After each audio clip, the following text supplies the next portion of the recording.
Good evening, America. My name is Britt, and I have the honor of serving the people of the great state of Alabama in the United States Senate. However, that's not the job that matters most. I am a proud wife and mom of 2 school-aged kids. My daughter Bennett and my son Ridgway are why I ran for the Senate. I'm worried about their future and the future of children in every corner of our nation. And that's why I invited you into our home tonight. Like so many families across America, my husband Wesley and I just watched President Biden's State of the Union address from our living room. And what we saw was the performance of a permanent politician who has actually been in office for longer than I've been alive. One thing was quite clear, though. President Biden just doesn't get it. He's out of touch. Under his administration, families are worse off, our communities are less safe, and our country is less secure. I just wish he understood what real families are facing around kitchen tables just like this one. You know, this is where our family has tough conversations. It's where we make hard decisions. It's where we share the good, the bad, and the ugly of our days. It's where we laugh together, and it's where we hold each other's hands and pray for God's guidance. And many nights, to be honest, it's where Wesley and I worry.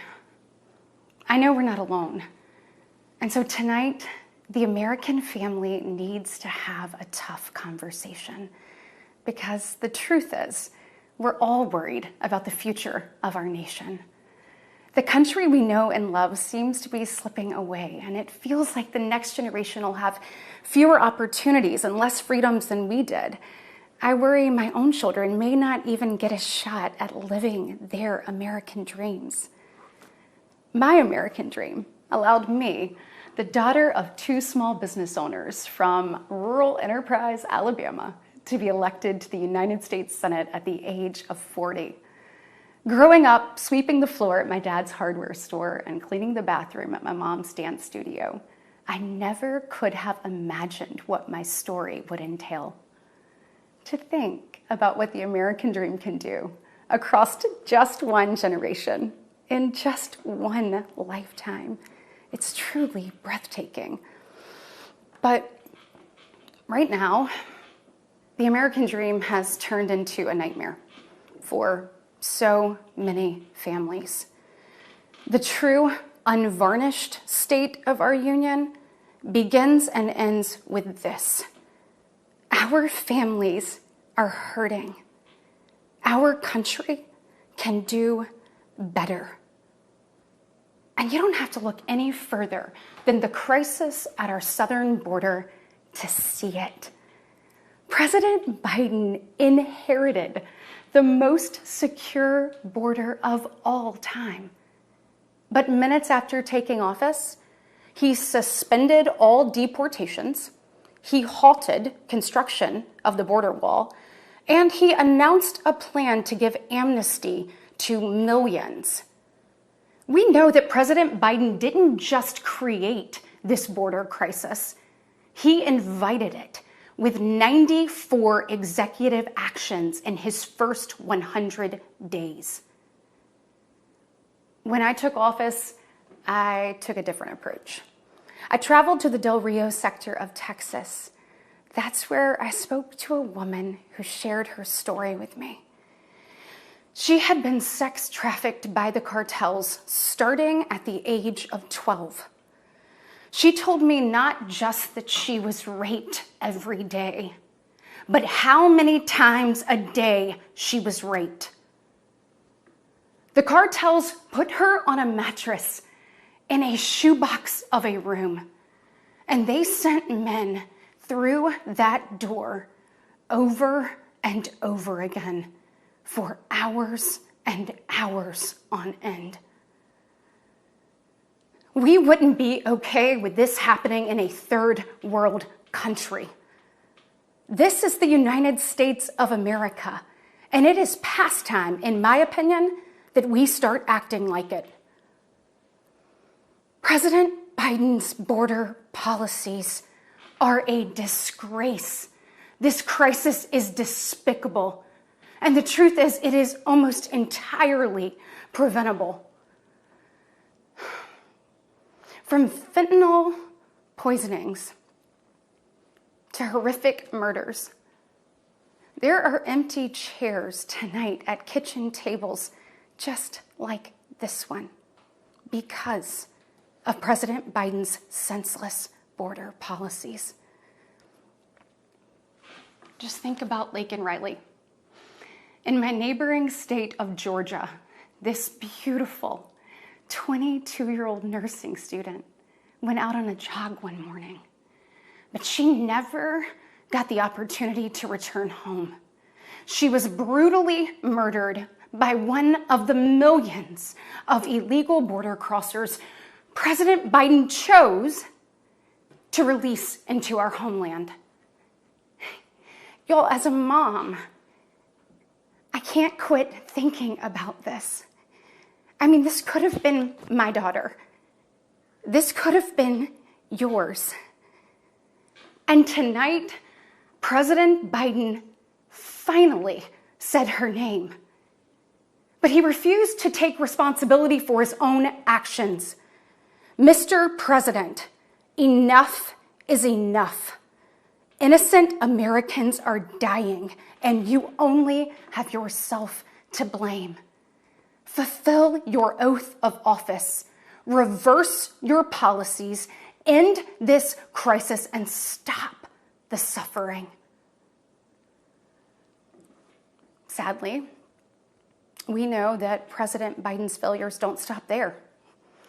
His reckless spending dug our economy into a hole and sent the cost of living through the roof. We have the worst inflation in 40 years and the highest credit card debt in our nation's history. Let that sink in. Hardworking families are struggling to make ends meet today. And with soaring mortgage rates and sky-high childcare costs, they're also struggling to how to plan for tomorrow. The American people are scraping by while President Biden proudly proclaims that Bidenomics is working. Goodness, y'all, bless his heart, we know better. I'll never forget stopping at a gas station in Chilton County one evening. The gentleman working the counter told me that after retiring, he had to pick up a job in his 70s so that he didn't have to choose between going hungry or going without his medication. He said, I did everything right. I did everything I was told to do. I worked hard, I saved, I was responsible. He's not alone. I hear similar concerns from fellow parents, whether I am walking with my friends or whether I'm at my kids' games. But let's be honest, it's been a minute since Joe Biden pumped gas, ran a carpool, or even pushed a grocery cart. Meanwhile, the rest of us see our dollar and we know it doesn't go as far. We see it every day. And despite what he tells you, our communities are not safer. For years, the left has coddled criminals and defunded the police, all while letting repeat offenders walk free. The result is tragic, but foreseeable. From our small towns to America's most iconic city streets, life is getting more and more dangerous. And unfortunately, President Biden's weakness isn't just hurting families here at home. He is making us a punchline on the world stage. Look, where I'm from, your word is your bond. But for 3 years, the president has demonstrated that America's word doesn't mean what it used to. From abandoning our allies in his disastrous withdrawal from Afghanistan, to desperately pushing another dangerous deal with Iran. President Biden has failed. We've become a nation in retreat, and the enemies of freedom, they see an opportunity. Putin's brutal aggression in Europe has put our allies on the brink. Iran's terrorist proxies have slaughtered Israeli, Jews, and American citizens. They've targeted commercial shipping, and they've attacked our troops nearly 200 times since October, killing 3 U.S. soldiers and 2 Navy SEALs. Meanwhile, the Chinese Communist Party is undercutting America's workers. China is buying up our farmland, spying on our military installations, and spreading propaganda through the likes of TikTok. You see, the CCP knows that if it conquers the minds of our next generation, it conquers America. And what does President Biden do? Well, he bans TikTok for government employees, but creates an account for his own campaign. Y'all, you can't make this stuff up. Look, we all recall when presidents faced national security threats with strength and resolve. That seems like ancient history. Right now, our commander-in-chief is not in command. The free world deserves better than a dithering and diminished leader. America deserves leaders who recognize that secure borders, stable prices, safe streets, and a strong defense are actually the cornerstones of a great nation. Just ask yourself, are you better off now than you were 3 years ago? There's no doubt we're at a crossroads, and it doesn't have to be this way. We all feel it. But here's the good news. We, the people, are still in the driver's seat. We get to decide whether our future will grow brighter or whether we'll settle for an America in decline. Well, I know which choice our children deserve, and I know the choice the Republican Party is fighting for. We are the party of hard-working parents and families, and we want to give you and your children the opportunities to thrive. And we want families to grow. It's why we strongly support continued nationwide access to in vitro fertilization. We want to help loving moms and dads bring precious life into this world. Wesley and I believe there is no greater blessing in life than our children.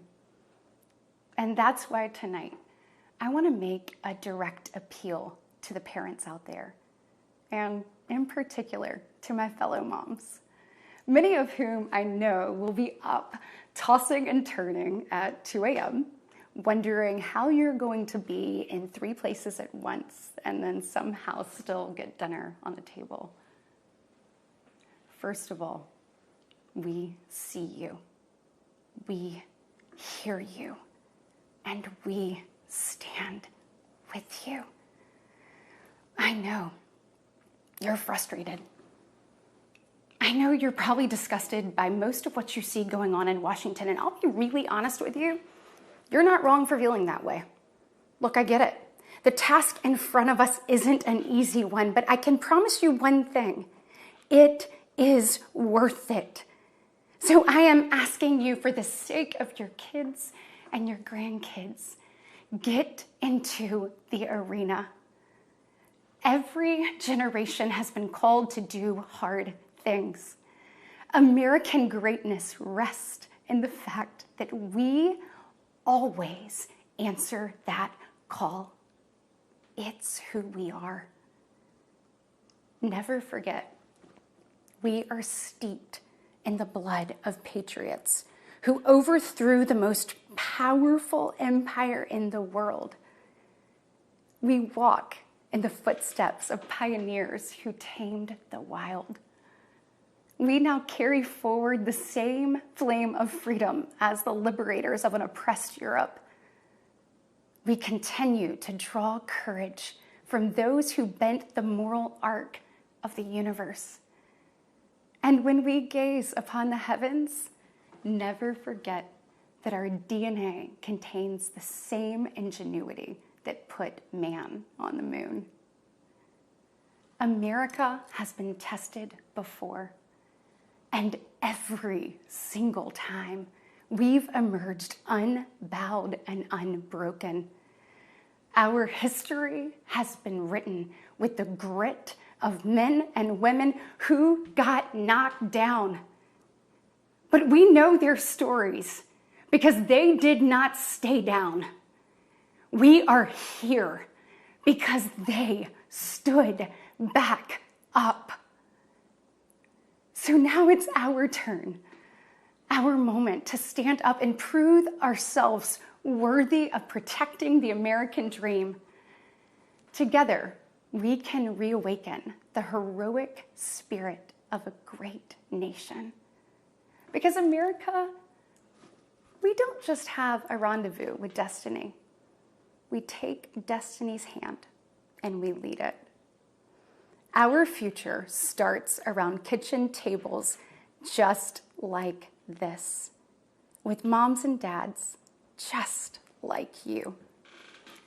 And you are why I believe with every fiber of my being that despite the current state of our union, our best days are still ahead. May God bless you, and may God continue to bless these United States of America.